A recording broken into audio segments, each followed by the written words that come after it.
कि एक जम्मू कश्मीर को हम अलग ढंग से देखें, उसी साजिश के तहत जम्मू कश्मीर के मौलानाओं की आवाज को दबाने का काम विरोधी दल ने किया कि ये देश के अंदर वक्फ की प्रॉपर्टियों को हड़पना चाहते हैं, वक्फ की प्रॉपर्टियों को तबाह करना चाहते हैं। पहली बात तो यह है कि उन्होंने अटेंडेंस शीट पे दस्तखत ही नहीं किया। ये हमारी जेपीसी है ना, विक्षिप्त पद्धति से चल रही है और तानाशाही से चल रही है।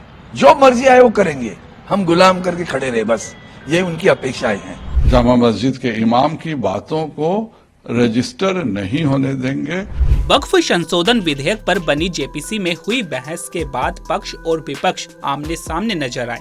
सरकार की तरफ से बोलते हुए भाजपा के जेपीसी सदस्यों ने विपक्षी दलों पर बैठक को सुचारू रूप से न चलने का आरोप लगाया है। वहीं विपक्षी दलों के नेताओं के सदस्यों ने सरकार पर हमला करते हुए आरोप लगाया कि सरकार जेपीसी में बिल को बुलडोज करना चाहती है। पहली बात तो यह है कि उन्होंने अटेंडेंस शीट पे दस्तखत ही नहीं किया। जब आप अटेंडेंस शीट पर दस्तखत नहीं करते हैं तब तो आप वहां उपस्थित ही नहीं हैं, और बिना अटेंडेंस शीट पे दस्तखत करके जानबूझकर शोर शराबा करना एक साजिश थी। ये नहीं चाहते थे कि आज डॉक्टर मीरवाइज उमर फारूक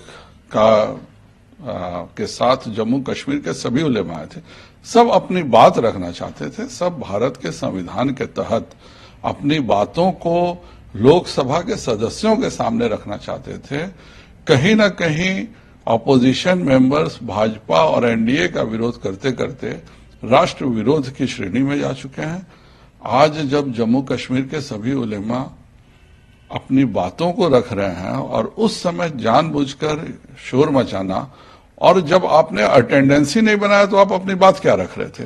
तो यह तो पहले से तैयारी थी कि हम वहां अपने को उपस्थित भी नहीं रखेंगे और हम किसी हालत में जम्मू कश्मीर के मौलानाओं का, उलेमा का, जामा मस्जिद के इमाम की बातों को रजिस्टर नहीं होने देंगे, जिससे कि ये जो कांग्रेस की साजिश है धारा 370 या हमेशा से जो नेहरू जी के समय से है कि एक जम्मू कश्मीर को हम अलग ढंग से देखें, उसी साजिश के तहत जम्मू कश्मीर के मौलानाओं की आवाज को दबाने का काम विरोधी दल ने किया।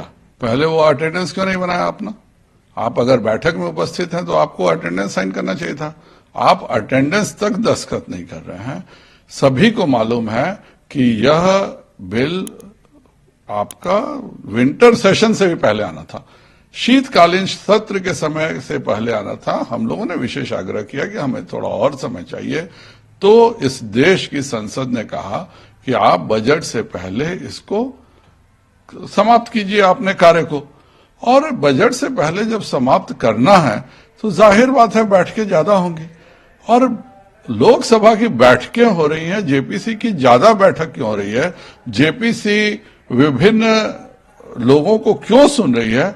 इसका अगर ऑपोजिशन को ऐतराज है तो यह बहुत ही दुखद बात है। देखिए, बहुत जल्दबाजी कर रहे हैं, और जिस तरह से हम पहले दिन से हमें लग रहा था कि ये देश के अंदर वक्फ की प्रॉपर्टियों को हड़पना चाहते हैं, वक्फ की प्रॉपर्टियों को तबाह करना चाहते हैं। और वक्फ के अंदर जिस तरह से हमने कहा कि आप 24-25 को आप मीटिंग रखे जा रहे हो, तो अभी 22 को तो हमारी सीटिंग थी, फिर आपने एक हफ्ते का टाइम कम से कम दिया, हमने 24-25 भी सब लोग मान गए, सब लोग आ गए। अब आपने 25 को काट करके उसको 27 में कर दिया ले जा करके। तो आप अपनी मनमानी, मतलब आप ऐसे ट्रीट कर रहे हो जैसे हम लोग कोई, हमारे कोई अपॉइंटमेंट्स नहीं है, सब कुछ आप ही का है, हमारी अपनी कोई नहीं है। चलिए, मैं तो पास में हूँ, मुझे कोई दिक्कत नहीं है, मैं आ भी सकता हूँ कि 200 किलोमीटर ट्रैवल होना बड़ी बात नहीं। लेकिन जो लोग साउथ इंडिया से हैं, राजा साहब हैं, अब्दुल्ला साहब हैं, कल्याण बनर्जी जी हैं, मोहम्मद जावेद साहब हैं, और ये जो लोग दूर से हैं, नासिर भाई हैं, बेंगलोर से हैं, ये सब लोग जो हैं, इनके अपने यहाँ 26 तारीख को 26 जनवरी के कार्यक्रम है, अपने अपने क्षेत्र में कार्यक्रम है, ये जाएंगे, फिर 26 को जा करके फिर वापस आएंगे। ओवैसी साहब हैं, ये सब लोगों की 2 घंटे की, 2.5 घंटे की, 3 घंटे की फ्लाइट्स हैं इनकी। तो मतलब ये क्या तमाशा बनाना चाहते हैं? तो तमाशा बना रहे हैं, सीरियस है ही नहीं बिल्कुल। सिर्फ एक ही मकसद है कि किसी भी तरह से क्रश किया जाए। तो ये 10 मेंबर ऑफ पार्लियामेंट जिन्हें सस्पेंड किया गया, क्या 10 लोगों की एक ही ग्रीवांसेस थी, यही आवाज थी? हाँ, बिल्कुल एक ही बात है। हम लोग सब एक साथ ही बात, यही बात तो कह रहे थे, सब लोग मिलकर के एक ही बात कह रहे थे कि आप 27 की मीटिंग कैंसिल करिए, 27 की मीटिंग को आप 31 में ले लीजिए, आप 31 में ले लीजिए, 30 में ले लीजिए। हम यही तो बात कह रहे थे, प्रेसिडेंशियल एड्रेस है, प्रेसिडेंशियल एड्रेस के बाद आपके पास पूरा टाइम खाली है, उसके अंदर ले लीजिए। लेकिन दादागिरी करना चाहते हैं, ये अननेसेसरी दिखाना चाहते हैं कि हम लोग क्रश कर करके सब चीजों को बुलडोज कर सकते हैं। ये हमारी जेपीसी है ना, विक्षिप्त पद्धति से चल रही है और तानाशाही से चल रही है। जो मर्जी आए वो करेंगे, हम गुलाम करके खड़े रहे, बस ये उनकी अपेक्षाएं हैं। किस बात की जल्दबाजी है? अभी हाल ही में आपने 19, 18, 19, 20, 21 4 दिन टूर रखा। 21 के टूर पे लखनऊ की आखिरी टूर के दिन बॉम्ब डाल दिया कि 22 तारीख की 4 बजे तक आप अपना क्लॉज बाय क्लॉज जो विधायक में कोई संशोधन करना चाहते हो वो दे देना। अब इतना महत्वपूर्ण बिल देश पर अराजक फैला सकता है, इतना उसमें गहरा सोचना पड़ेगा किस तरह से करना है। अब हमने कहा कि भाई नहीं लेना, हमें समय दे दो, नहीं दिया। 24 के पहले 4 बजे तक करो, रात भर जागते बना के भेज दिया। फिर कहे कि 24-25 को मीटिंग है, किस लिए है? तो 24-25 को क्लॉज बाय क्लॉज हम जो कुछ संशोधन करेंगे उसके ऊपर चर्चा होगी।